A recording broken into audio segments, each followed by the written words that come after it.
Notts County Talk. Well, I'm about to say we are live. I am live. George has disappeared as usual. So welcome to the Pavis Perspective, another Thursday, another episode of the show, episode 172. It's the Gillingham preview. And about 3 or 4 days ago, well, yeah, even 2 days ago, I had no intention of going to Gillingham. Not just due to the way we're playing earlier in the season, but you know, it's a long way, it's expensive, and when you've had away trips and so on coming up, I had no intention. So naturally, I'm now heading to Gillingham on Saturday, getting the train down there. So however you're getting there, it's a long old journey, whether you're on the coach, on the train, or indeed driving. Safe travels if you are going. As always, we are powered by Better Bytes computers. Use the code Pavis Perspective, and you'll get discount on refurbished computers or computer repairs. Fantastic Notts County fan-run shop. Kev is, fantastic. We couldn't do the show without him, so go and pay him a visit if you need anything to do with computers. And if you're listening back on Spotify, please do drop that 5-star review. Helps us, boosts us up the charts as well. So, yeah, as I said, George seems to have walked out, as someone said in the comments. He said maybe we've walked out, as Gagliardi has. But I'm still here. But let's see who we've got with us this evening then. Royston says, evening everyone, let's end this week with a winning style. Stuart's here, Richard, Ian, 3 Ians. We've got Stephen, we've got Martin, who says, even North and Gloucestershire, reasons to be cheerful, we win, Chesterfield and MK Dons lose. We've got Jay Levers, we've got Jane, Callum, channel member, says, okay, let's get going. We've got Tony, we've got Pythagoras, we've got Chris. Welcome to everyone. Helen, who's a channel member, says, hope everyone is well. Thank you for joining us again on this Thursday evening. So we're going to chat Gillingham. We're going to obviously chat Montague leaving Swansea, and is that him coming back to Notts? I don't think the answer is yes. We're going to chat that Gagliardi has left Notts. We're going to talk about a Fleetwood win and finally a clean sheet. But let's chat Gillingham first of all. Let's chat Gillingham. Matt, how are we doing? Very well. Thank you, mate. Appreciate the invite on. Yeah, thank you. You had me on yesterday. So if you haven't seen that, head over to Matt's channel. I've had more than an hour to digest Gagliardi leaving. So it was very fresh when I chatted to you yesterday, Matt. But I think everyone's aligned with that. So first of all, you must be pretty happy with your start to the season. Yeah, can't complain at all. The big caveat from a Gillingham fan perspective is we've been in this position in the last 2 seasons. I think if you go back to 22, 23, we won our first 4 games 1-0 and sat top of the league. We knew it wasn't sustainable. It certainly didn't end up that way. We ended up with a managerial change in October and finished 12th. And then last season, I think we beat Barrow on the 28th of September. I think the week after coming to your place and winning 1-0, we were top of the league. And then we didn't win for 2.5 months and we ended up 17th and nearer the bottom 2 than the top 7. So it's very early stages is how I'm still looking at it. It does feel a little bit different. I think Gareth Ainsworth is getting more out of the group. Gareth Ainsworth's been able to attract a calibre of player that maybe we wouldn't have been able to do under certainly Mark Bonner and John Coleman. But we're 12% through the season. There's a long, long way to go. And, you know, to coin the old phrase, it's a marathon, not a sprint. And you don't win anything over the first 100 metres. Yeah. What did you make of Ainsworth's appointment at the time? Were you happy with it? Really, really pleased, yeah. And surprised as well, because obviously not been at Shrewsbury Town that long. And people, I know some fans have said, well, you know, it didn't work there. He didn't do a good job. Their fans were quite bitter about it for one reason or another. QPR didn't work, but that's 2 levels above League Two. I think you have to look at his body of work at Wycombe to get a fair idea of what Gareth Ainsworth's all about. And he's been promoted out of this division. He's been promoted out of League One with them. So, yeah, was really pleased. It made sense, giving him sort of 9 games at the end of last season to assess the squad.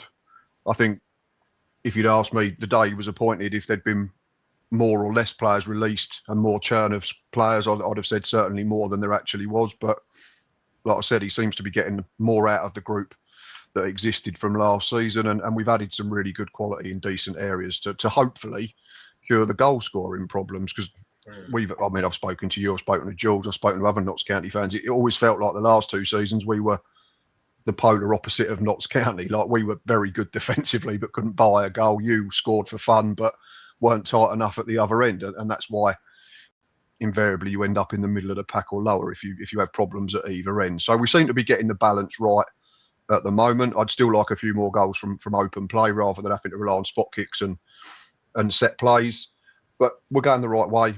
and you can't argue with 14 points out or 15 points out of 21. I know it's a theoretical question, doesn't really mean anything, but would you rather have the past few seasons been Gillingham, not scoring that many but not conceding many, or not, where you go to games and you could quite feasibly lose 5-4 3 or 4 times a season?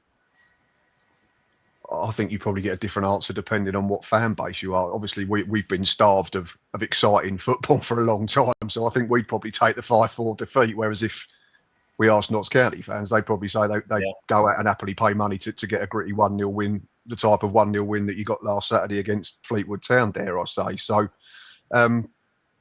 like we said to each other on my preview show, it's all about getting the balance right, and both clubs have probably not got it right over the last 3 seasons in League Two. So still lots to do, still improvements to be made, and I think if anyone's the finished article at this point, then they're not going to finish where they want to be, because there's loads and loads of games to be played. There's another transfer window to go through in the middle of the season. So I'm happy, quietly confident, but I'm certainly not getting ahead of myself. Yeah. John's commenting saying, watch the Jewels in the Blood yesterday, both of you. Very interesting what we learn extra. Matt's podcast is very decent. So, yeah, cheers for watching that one, John. Thank you. Appreciate that. I also said this with you yesterday. Like, a lot of people have written Notts off before the season started, down to 2 things. One, the head coach, and 2, coming out with the very strange statement that we are going to have a technical board. And actually, the more I look into it, the more I read about it, a lot of teams kind of do that anyway, but just don't make it public. So we put a target on our back that way. It's safe to say you're not the most pre-season. We're not the most optimistic about Notts' chances. Likewise, many Notts fans weren't. And I know we're pretty much too early to change that prediction for either of us. But how do you feel about the way Notts have gone about things?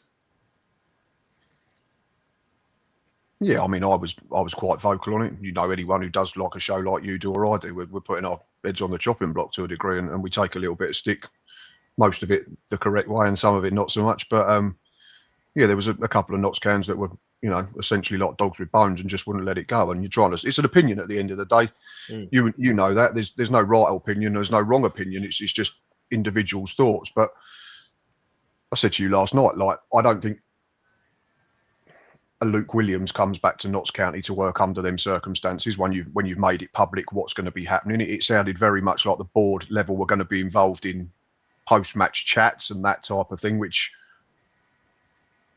I've not seen, a great deal of. But like you made the point, Thomas, that might just be because a lot of clubs don't publicise it as much as Notts County did. They maybe made it a bigger thing than it needed to be, and maybe it's not as sort of out there as we all thought at the time. But I can't get away from the fact that I don't think Martin Patterson's a good coach. Like, regardless of the players, they only take you so far, the same way that a good manager will only take you so far if you've got a poor squad. You've got good players, don't get me wrong. Jacob Badeau, we mentioned. You've got your captain coming back to fitness. Matt Palmer come back to fitness this season. You've got a couple of good loan signings in Timmy Orpienda, a couple of others. You've obviously got Jatta coming back from a suspension. Matty Dennis has come in and had a really good start. Jody Jones, when he's fit, probably, top 3 player in the division, if not the best player in the division. So you've got plenty of good players. And I know we're only going off a fairly small sample size in terms of Martin Patterson's coaching career, but you can only look at the results that he's garnered with other clubs. And I think if you sort of ask any Burton fan, you're getting the same answer that I'm giving, and maybe Notts County fans were giving, and that it underwhelming was probably the key tag word, wasn't it, at the time? I think it's a big ask, and I genuinely think that no manager of any type of reputation in the game would have taken the job under them circumstances at the time. But do you agree with that, George? Yeah. I think you make good points there, Matt. I do agree with that, to be fair. Yeah, I can't. Yeah, we all wanted Williams back, but a lot of us wanted Williams back. There was talks of Ian Evatt. You're never getting an Ian Evatt type taking that job, never. I'm looking at the squad, and something that interested me was the signing of Gareth McCleary. Now, I'm 99% sure he won the penalty, didn't he, against Bromley? The penalty, yeah. He won the penalty. We've both seen that. He's conned the ref, but if you're gonna do it right. What do you mean? I know he's played one game, hasn't he? And he's played like 27 minutes of football. But that's an interesting signing because people look at it and think of age. But we know with David McGoldrick, I'm not saying he would be the David McGoldrick standard, but we know David McGoldrick that age can just be a number. I mean, he's had a very good time at Wickham and Reading. Are you happy with that signing? Absolutely, and I think one deal suits him, 1 year deal suits us. If it works and he takes us to where we want to be, wherever that is, relatively speaking, and we want to keep him on next year, I'm sure there'll be a chat. If it doesn't work, then there's no pressure from either side to keep him on next season, regardless of what division we're in. But yeah, it is a very small sample size, and the same with Johnny Smith, who came on, I think, at the same time at the weekend against Bromley when we were chasing that game. And I said straight away, and it goes back to our issue about goal scoring, we've not looked a side that has looked like they're going to score loads of goals from open play for far too long. That goes back to the relegation season in 21-22 under Steve Evans, and then Neil Harris when he nearly kept us up. And certainly not since we've been back in League Two. I think we've averaged either a goal or under a goal a game per season, which is horrific. I said straight away on Saturday, just in that half an hour, if you include, the copious amounts of injury time, we suddenly looked like a side that could get in behind and could play through sides. Johnny Smith had a one-on-one. I'm not saying it's a gilt edge chance. Keeper makes a good smothering stop. McCleary gets in behind for the penalty. It's not a penalty. Like, anybody who watches football knows that. Gareth McCleary was very, very sort of tactful in his interview after the game, but it just suddenly gave us a different dimension. And then you add that to the fact that we've got Sam Vokes and Josh Andrews, who are big lads that suit the way that Gareth Ainsworth teams play. It gives us a good blend. It means we can play a back three if we need to with a genuine two up top, or it means we can maybe go to a 4-3-3 and match other teams up that way if we want to change the way we play. So I'm really impressed with the two signings. I've been really impressed with the business all summer, to be fair. And I'm interested to see how we go. I'm not sure we'll change anything from the off, certainly on Saturday, because it's only 1 full week on the training pitch. But I wouldn't be surprised, maybe in a month or two, we start seeing a 4-2-3-1 or a variation of 4-3-3 rather than a back three, back five. Yeah, fair enough. Collins also said if you combine the two teams last year, it would have been the perfect team. From what I've seen so far, Gillingham have had a better summer, unfortunately for us. It looks that way so far. It does look that way. I mean, our summer, as I said to you yesterday, Matt, has been erratic and lopsided in certain positions. I think we're something up to like 11 or 12 midfielders. Last check, I mean, we've omitted one from the final team we submitted to the FL, and 1 week terminated the contract of like a week ago. But yeah, we'll see. We know the McClearys we've spoken about. We know about Sam Vokes and people like that. But can you give us someone in the side on Saturday for the travelling fans that we need to watch out for, that we might not think of when we think of Gillingham? Probably have to say, if you look at the defensive players, I'd say Sam Gale, who's a kid who's come through the academy, made his debut, I think, back end of last year in a 1-0 defeat at Wimbledon, then was taken out the side again. We weren't playing well, which makes sense. You don't want to put a player in who's young and learning the game and ruin their confidence in a team that's not playing well. I think he came into the side at Walsall start of February, played every game since. I think we've lost 4 games since he's come into the side, and he's probably played nearly 30 matches now. Plays centre half, can play right back. So that back three really suits him, because he almost does like that.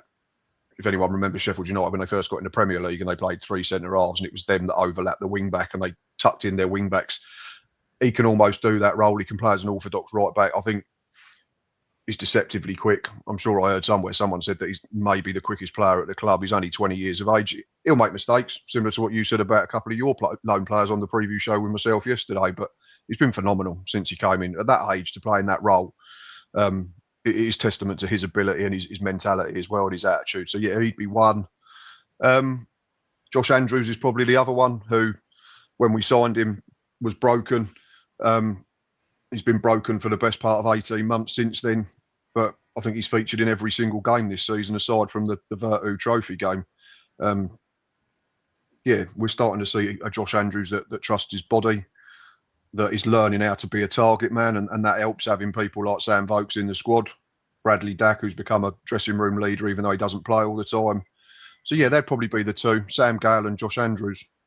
Fair enough. We'll keep an eye, see if they can stop Matty Dennis, because none of the last 5 teams have stopped him. George actually made a statement 2 weeks ago that says Dennis could be could be the same or better than Langstaff for us. So that's a massive statement.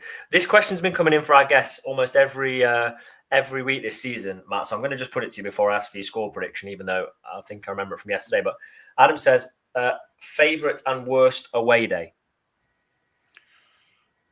Ever? I think it's League in Two. general. League Two this season. Yeah. This season, from the teams we've got, I think.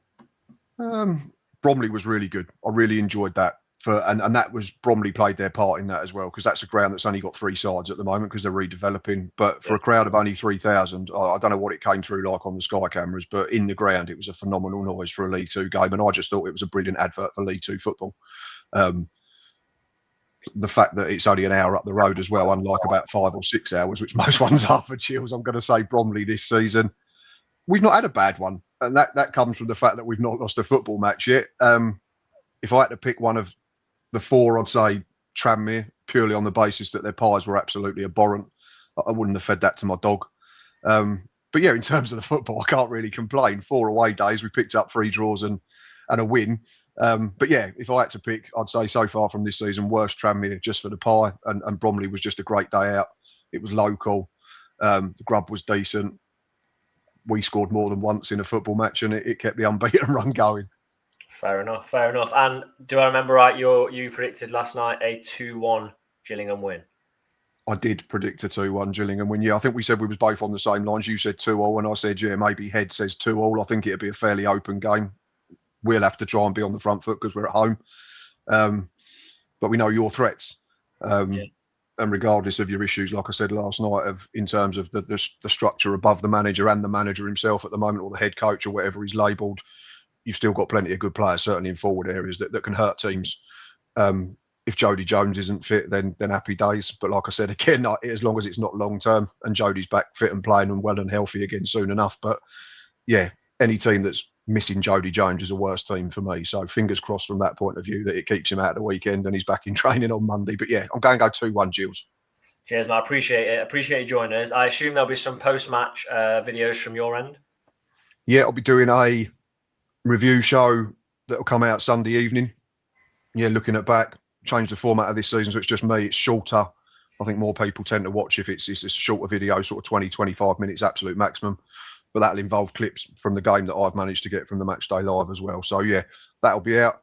I will tag you, gents, and ask for a retweet over the weekend. And likewise, if there's anything that you need me to share, then just drop me a line or tag me, and I'll happily do that. Yeah, cheers. Cheers, Matt. Appreciate it. I may see you down at the game. Might see you there. And go and check out Matt's channel as well, Gills in the Blood. And yeah, enjoy the game and good luck for the rest of the season, apart from obviously the reverse fixture on Saturday. Cheers, gents. Thank you very much. Yeah, cheers, mate. Thank you, George. Ta-ra, mate. There's so much to talk about. And I'm looking forward to the game. I'm really looking forward to the game because I was saying to Matt as well yesterday, we scored worldies at Gillingham. Macquarie did his chip. Yeah, we were right behind the Macquarie goal, weren't we, a couple of years ago? I'd bring him on just for that, just to try and do that again. George, what a crazy week. The cat's out of the bag, though. How did your interview for the director of football go? I signed an NDA, so I can't disclose. No, go on. But this isn't live. Oh, fair enough. Yeah, it went all right, I think. Did you get it? I'm not sure yet. They're going to let me know tomorrow. They're going to give me a ring tomorrow. Let's just pretend that. Let's reenact the interviews. Okay, so ready? So final question, George. I'm not doing role play. Come on. No, come on. Final question. Who's your first 3 signings as Notts manager? Ooh, that's a good one. Director of football, you mean? Yeah, director of football. Sorry. My first 3 signings. Yeah, that's a tough one. I'd honestly have to say myself because I back myself to perform well in any role. And then we're aligned on that. Yeah, we're aligned. I think they like that line, to be honest with you. When I used that line, they did like that. I'd get Langstaff back in the building, definitely. And I think I'd go all out for a keeper. I'm not sure who though. Yeah. I'd go. I'd impress them. I'd say I'll bring Maka back for 1.5 million. Yeah, because we've made some money from the nest. I'd say, how much do we sell Bass for? They'd say 400k. I'd say, I reckon I can bring them back for 600. Yeah. And then I'd probably say, can I bring George in as my just open the nest 3 times a year? Assistant director of football. Yeah. I'd say that'd be what I'd do. And I think they'd snap my hand off of that, honestly. Yeah. I'd say as well, do you know what my line would be? This will get at me because this is what I got Gagliardi. I'd say, can we bring George in? Because it's my mate. I've known him. And they'll be like, is he good? And I'd say, absolutely great. I'd say I bring Jordan and Will in. And I don't need any transfer. What would they do then, Jordan and Will? You just sit in the stand and watch. Well, right, okay. But they're mates as well, so it's all right. That's how it works. Okay. And then what I'd probably do is 2 months in, I'd just go up to them and I'd be like, I want to mutually terminate my contract. And I'd go. I'd go. So that's what I'd do. I think that'll get me the job. But fair play. I hope it goes well for you. Thanks. I really do. So we've got to talk about it. I mean, it caught everyone by surprise.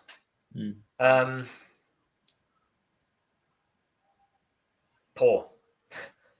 It's just poor. What's gone on? So I think there's something to it. I can't reasonably see why, when performances seem to turn the corner a little bit and we're getting results now, why they would just, I know it's mutually agree, but I think that's just more of a polite way of saying you're sacked, but we're not going to say you're sacked. Do you know what I mean? I think there's probably something going on behind the scenes, whether it be something that happened, as in he maybe did something that the owners didn't agree with, or I don't know, there was a disagreement and then they couldn't get back onto an agreement terms, and it was causing problems with the board of directors and things like that. You don't know. We don't know. No one knows. It's all speculation, isn't it? But we'll probably never know. So it's a bizarre one, and it's a funny one, really, because I think that it's a funny role, isn't it, director of football? I'm looking online now, and people are saying, sort of linking Montague back to Notts because he's looks to be set to be released of his duties at Swansea. But I remember when Montague was in, people were calling for his head as well. Do you know what I mean? They're talking about transfers and stuff like that. And people I think it's early doors for the jury to be out. And Gagliardi came in with, a bit of a question mark around his name because of his time at Leyton Orient. So he was always sort of on the back foot a little bit, I feel, with the fans. Which is understandable. You can see why. It's a track record at the end of the day, isn't it? And that sort of procedure. But yeah, it's a funny one because people are calling for his head. But at the end of the day, it's a board. It's a collective decision. Do you know what I mean? And I feel like every decision would. Don't get me wrong. He would definitely have brought things to the table, and he probably has more power than others on that board. But it's a collective thing, isn't it? So I don't know. Maybe I'm being too diplomatic, but I feel like he was a bit of a fall guy at the moment, a bit of a scapegoat.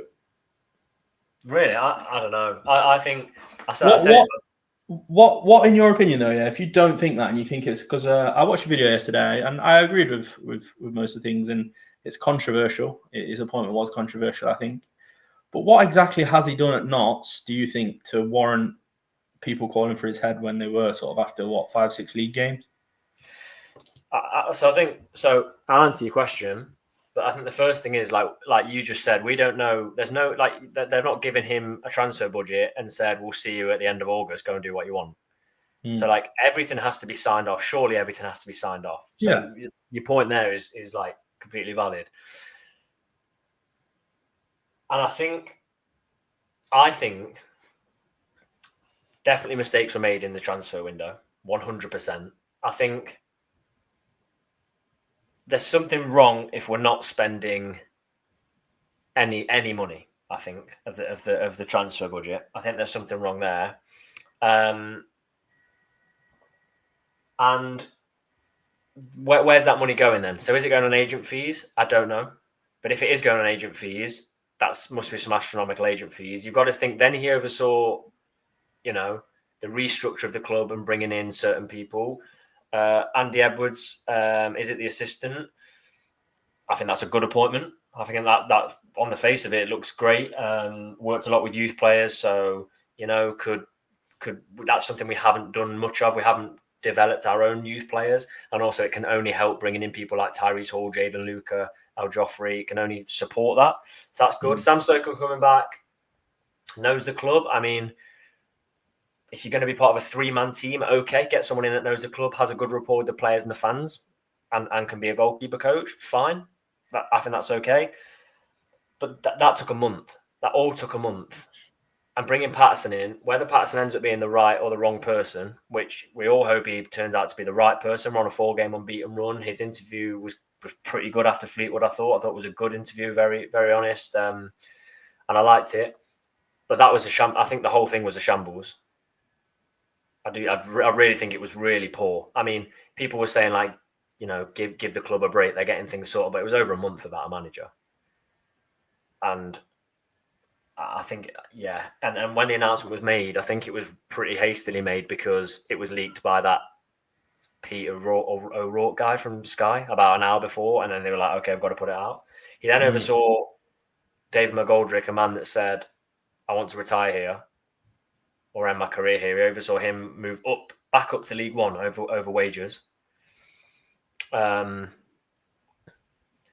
lost Alex Bass, and the replacement for Alex Bass has been subpar, hasn't it? Far below what we expect. But you've got to think you're replacing probably the best goalkeeper in the league. So anyone was going to be below par. But that department's been massively neglected. We were promised 2 people to challenge the first keeper, which ended up being Roos for the spot. We don't have that. You could say there's that youth keeper Perra, but it's not really a viable option, is it? And then I brought him up a couple of times in the show, but Jatta's agent immediately makes a tweet. I don't know if you saw the tweet about how fantastic it is that he's gone, and we're lucky that he's gone. We were warned by Leyton Orient fans. They said he was a horrendous appointment. They absolutely hated him. Different circumstances, coming to a very, very stable club at Notts. But we could look back on this and be like, he literally signed players that got us promoted. Matty Dennis could score 30. Right now, Matty Dennis is on to score 40 goals, which is insane. I don't think he will. He's brought in Norburn, who's starting to play well. I just think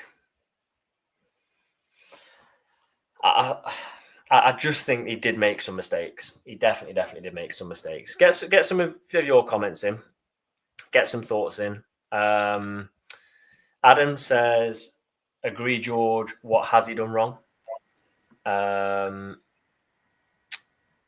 Chris said, I heard the Bros haven't been to many games this season. Perhaps seeing Roos in person made him realise their mistake. Someone said he had a month to find a replacement for Bass and failed. But do you think if we went on a 4-game losing streak and he was still here, do you think the blame would just straight be put on him? I do. I think everyone would have really gone for him. Yeah. So do you think we had a strong transfer window? No, I think I rated it sort of 6 or so out of 10.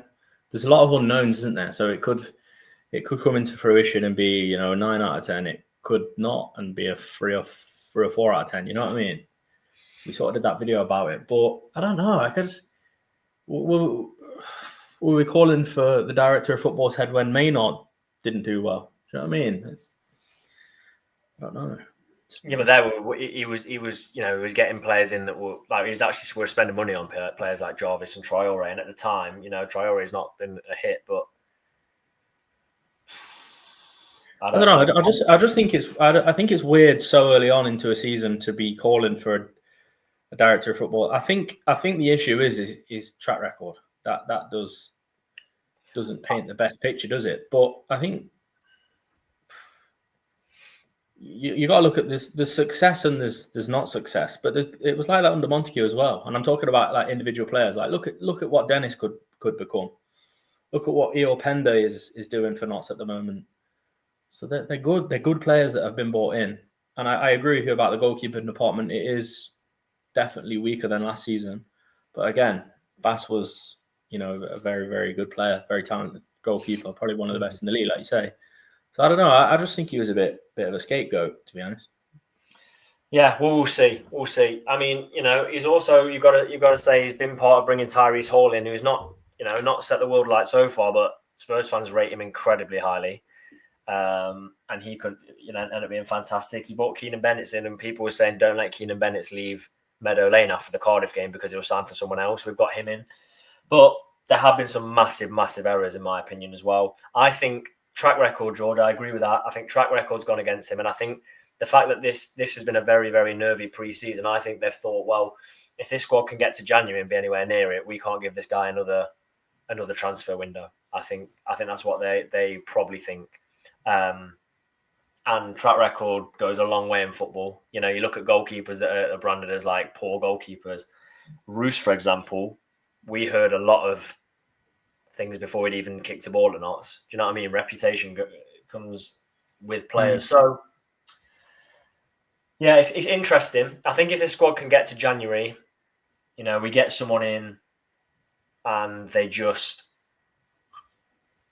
kind of start again. One thing I have felt, and there's a comment here, and I really felt this. I'll try and find the comment, and Joe said it, and I don't know if you agree with this, but it's not so much the last 9 months, but don't you feel this summer, especially for me, when Gagliardi's been here, felt very different to the rest of the Reach Brothers time?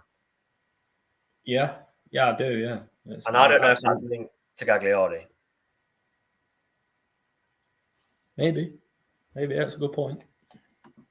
I just think things had just felt off, really off and odd. Like the signings, like think what we did at the start of last season. We bought in, we needed defensive stability. Bang, Bedu bought in, Platt bought in. Straight away, 2 of the best defenders in the league bought in. Retained people. Didsey, Jody, we've got them all. So I think it'd be really interesting to see what happens from here. But I mean, have you got the poll question to hand, George? I was just looking at that then. The poll question is, are you happy with the news Roberto Gagliardi has left Notts? 97% say yes. Of how many votes? 151 at the moment. 152 now, and it's still the same. And what have you voted? I voted... I did vote yes, but I think if there was a neither here nor there option, I'd have chose that, to be honest. Fair enough, but that's our biggest poll question win by some way. Yeah, some way. Pythagoras says, surely we asked for references for Roos Alombo. Should we ring him? Yeah, I mean, we'll never know the ins and outs of it, but we're data driven, aren't we? Do you know what I mean? We're supposed to be a data driven club that sign players on that basis. Do you know what I mean? So I understand. I understand that, but I almost think when you think about the Reitz brothers at Notts, Bass is like the first real long-term success. And I say long-term, it wasn't that long, but it was, a season. In goal? Yeah. Yeah. In terms of permanent. It's a difficult department to recruit for.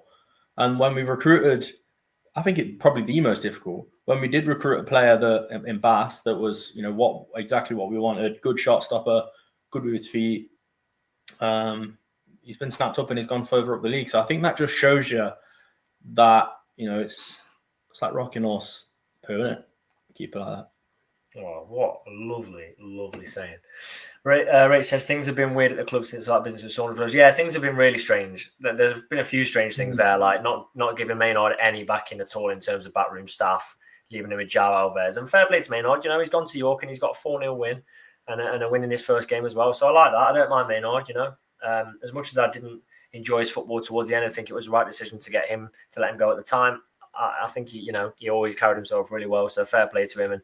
And people were saying already, did we not get to see Maynard ball? I think it's, I don't think so. I don't think it's anything to do with that. He's just had a good start, new manager bounce, and he'll probably do pretty well for them. And I hope he does. John, I wonder if the brothers hear the opinions of the fans and whether that was part of the decision. Well, there have been a few questions towards the owners, haven't there, George, recently? Murmurs here and there, and people saying, look, we're not having a go at the owners, but there has to be some questions asked. I wonder if they've, again, like you said, used him as a fall guy there and been like, okay, push him out. It makes it look like it was all on him, and it will also support Patterson. I don't know. But you talk about being data-driven. I think on some of the apps, Kel Roos was given the highest rating against Fleetwood. Would you agree? No. So there's an issue with data-driven. The data-driven Yeah. I agree with you. I think I'm somewhere in the middle of that. Like I do think there's a lot to be taken from like data analysis from performance in football, but there's no sort of like there's no real clear indicators for everything, is there? Like every attribute in football. I don't want to dig him out because people were sort of commenting on the vlog saying that I have an agenda against Roos. I really don't. It's just a silly thing to say, to be honest. But if the ball went up in the air in the box, everyone in the stadium was going like they were losing because he dropped the ball like 3 or 4 times, and yeah, he makes one or two decent saves, but I think he sort of has any half decent keeper makes those saves. But the shakiness in that game from the ball in the box was, for me, I saw it was an 8.4, wasn't it? Yeah, on FootMob, I think it was 8.4. Yeah. I can't get behind that, to be honest. When I saw that, I couldn't believe it. Flash scores have him down as a 7.9 with 6 saves made out of 6. I mean, I wasn't there for that game, so I didn't see. But yeah, that's where I think data falls down. I'm not just talking about Roos either. I mean, a player can come on, do barely anything, win 100% of their tackles because the player they're up against is poor. Complete 50 passes because they're passing sideways to a centre-back. I'm thinking of someone in maybe a full-back position at this point, just off the top of my head. And they could have a very, very good rating without doing very much at all. I don't know if stats and things account for how many times they were beaten by someone, running past them. I'm thinking Al Joffrey against Lincoln for the second goal. So I think it's the eye test, isn't it? If they also pass the eye test, because we've seen some players play for Notts who on paper are great. And then if they come to Notts and they're just not hit the ground running. Or there's some players that actually don't sound like they've been that great. And then they come to Notts and do really, really well. A player kind of like that is when we signed Kyle Wootton. Before Notts, he'd scored no more than 6 goals in a season. And before Notts, he played for Scunthorpe, Halifax, Stevenage, Cheltenham, and Lincoln. He scored no more than 6 goals in the season. And that season for Scunthorpe was 6 in 26.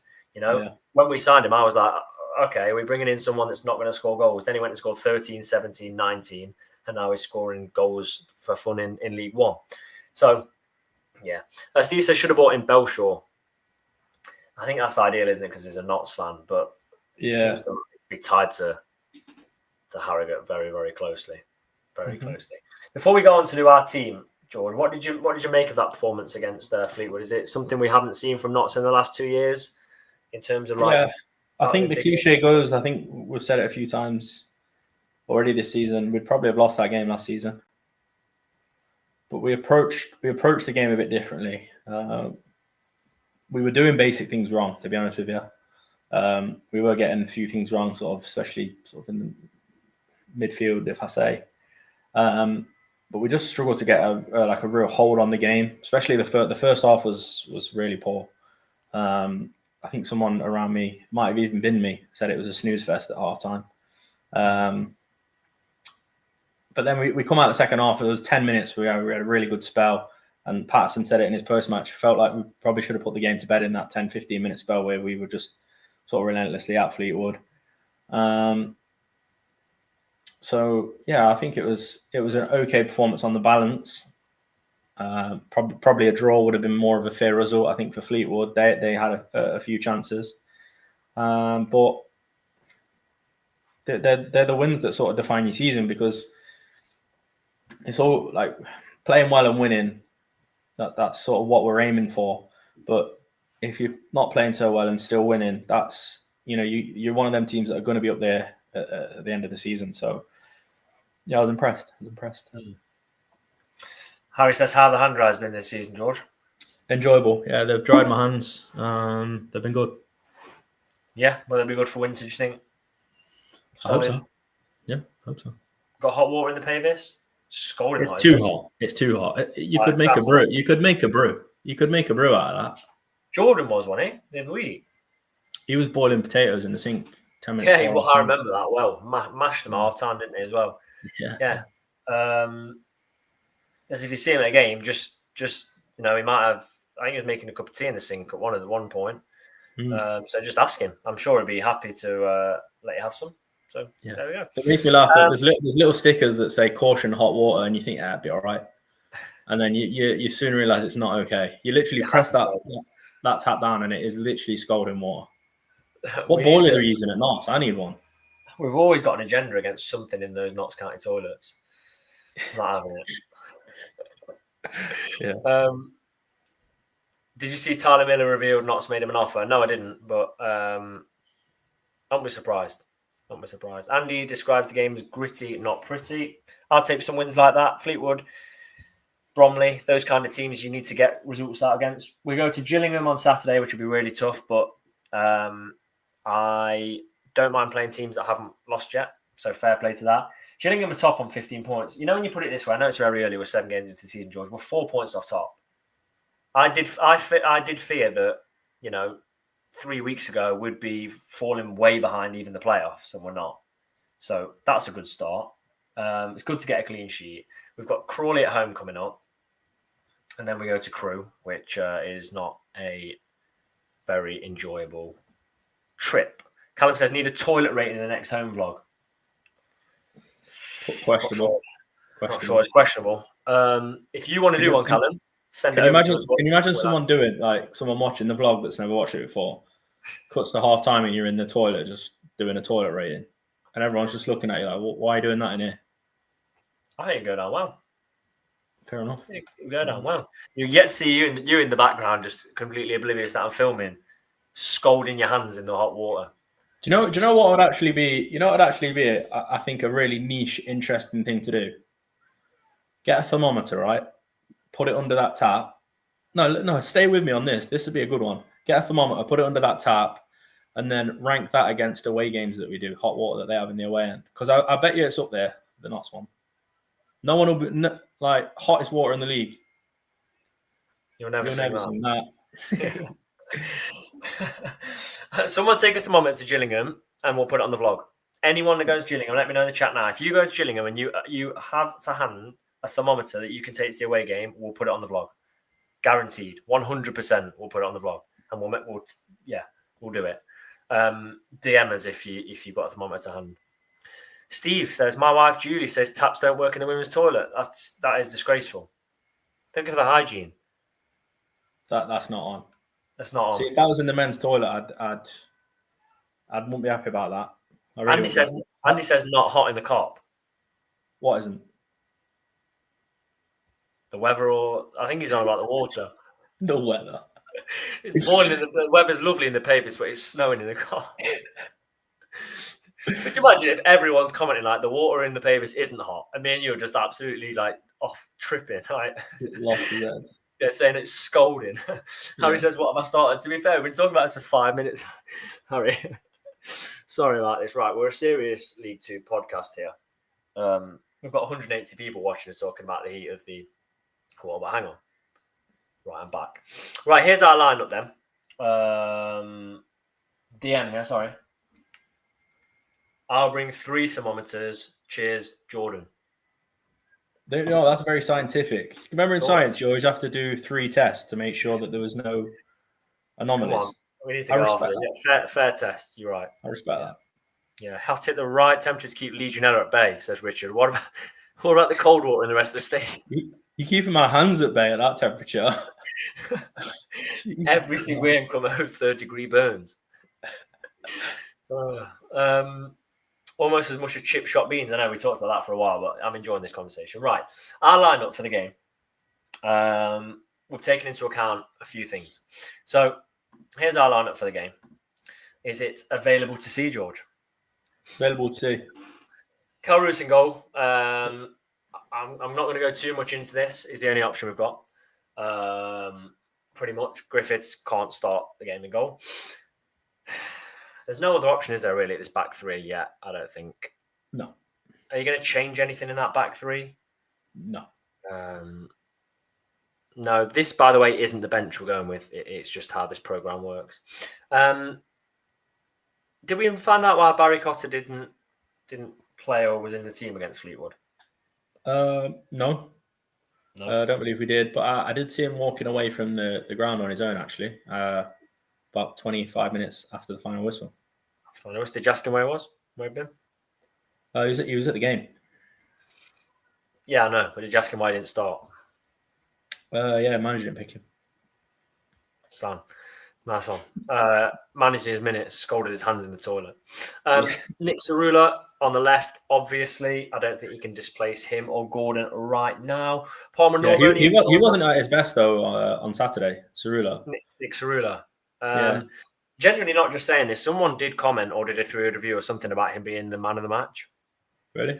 I didn't see the game, but I don't know. But, I didn't hear anyone else say that. Is this Palmer Norburn? It's an opinion thing, isn't it, really? But that's definitely wrong. Hang on, we just lost a subscriber. Palmer and Norburn, is it working now? I think so. There's a few that were sat around me that was not a big fan of Norburn. I think Will was, yet to be wowed by Norburn, but I like him. I think him and Palmer are gonna build something good this season. I think in that midfield. Yeah, but Will's been to one game. Exactly. Yeah. So that's a relevant opinion. He's a player though, isn't he? So.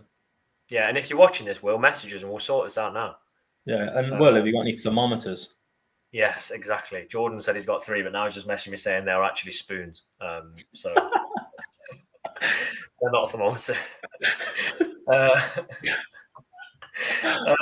Good old Jordan. I knew he'd do something like that. Eeyore Pender. Do you think this is his position? Do you think further forward? I just feel like if players are at their top peak, I mean, you pick Jody above Eeyore Pender there, but I mean, he's been good. He did win the ball back, didn't he, for the goal? Mm-hmm. And then Dennis and Jota. How long did they both play on Saturday? They didn't play the full 90. Similar. If it wasn't the same time, Dennis just popped up with the goal. Really didn't do much more, but I think Fleetwood made it that way. But again, another partnership on the field that I think are going to do really well this season. Yeah, and Mar Traore came on.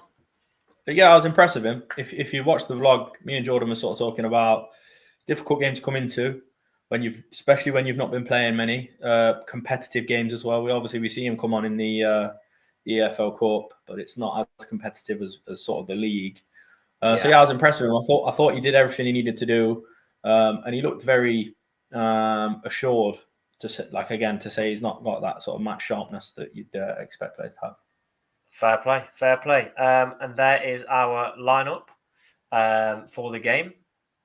I would like to see Jody, but I think he did come home from the Malta game. I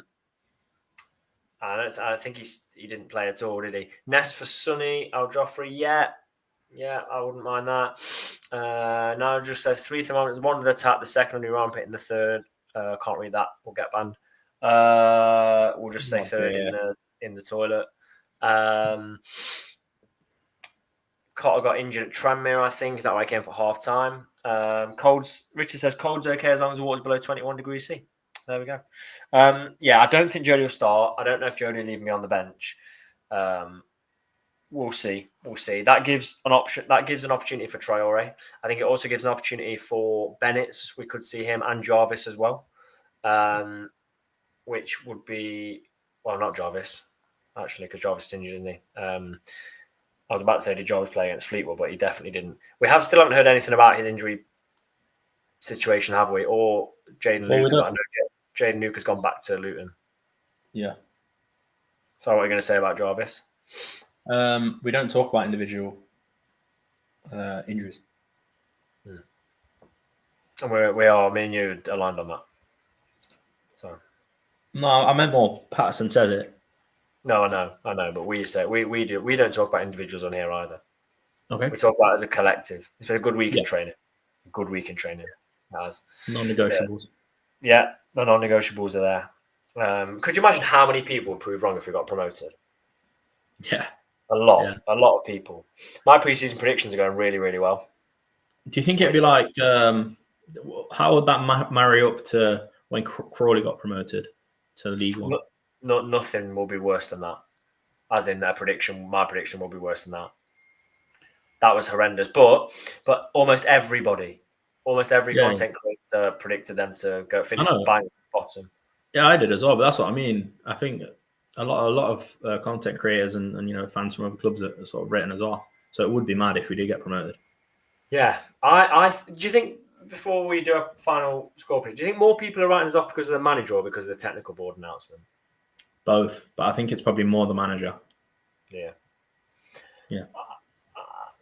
I thought his interview was, his post match was quite good.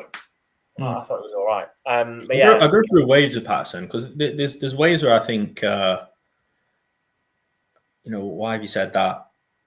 But then there's like the post match interview against after Fleetwood, which is obviously a lot easier because you've won the game. But I just thought I agreed with everything he said, and he came across well. But then there's other times where I just think, probably shouldn't have said that. Yeah. I mean, he's the complete opposite of Maynard, isn't he? Who said the same thing almost every week and wouldn't say anything out of turn. But Joe says Pavis presser should be interesting. Yeah, it will be very interesting. The question has to be asked. Yeah. A few people have got the anagram right. It's John Harley. Played for Notts a fair few years back, but John Harley is the anagram. So well done. A couple of people got that right near the start of the show, actually. If you're not subscribed, please do subscribe. We were looking at hitting 4,500 subscribers. We've surpassed that this week. Subscribe on the channel. You'll find our Pavis Perspectives every single Thursday in the season. You'll find our It's All Black and White episodes, which are matchday vlogs. You'll find one member of the channel, whether it's me, George, Will, Jordan, Jake, Matt, doing an instant reaction to the games as we walk away from the game. Will did one against Fleetwood. You'll find extra videos like myself and George did a squad depth analysis just when the transfer window finished. Me and Jordan did our preseason predictions. You'll get reactions, which are, I think, the reaction to the Gagliardi departure was within sort of an hour of it happening. So you'll get all of those in the channel. Subscribe, and you'll be notified when we put our new videos up. But yeah, please do. When we hit 5,000, we've got, I know it's a way away yet, we've got quite a few special things planned for 5,000 subscribers. So yeah, we'd massively appreciate it if you could do that, and then leave a like as well. Leave a like on the video because that helps massively. George, I think it's a tough game. Matt gave mine away, so I'm going to just say 2-2. That's what I went for. I said Dennis, and I think I said Jota to score as well. And if Dennis scores again, if Dennis keeps this going for another 3 weeks, 4 weeks, he's going to be, then we know it's not just a phase. He's seriously going to be like that this season. I'm going 2-2, and I'll be really happy with the 2-2. Yeah, I think I'll be happy with the draw, but I think we're going to win. Yeah, I do. Yeah, I think it'll be a 2-1. I'm going to flip Matt's prediction on its head, and I think we'll win 2-1. I just think we're a little bit.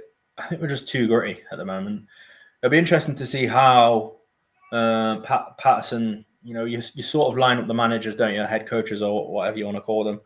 Ainsworth and Patterson. Ainsworth's a manager that's got bags and bags and bags of league experience. Been a manager in the Football League for a long, long time at levels above as well.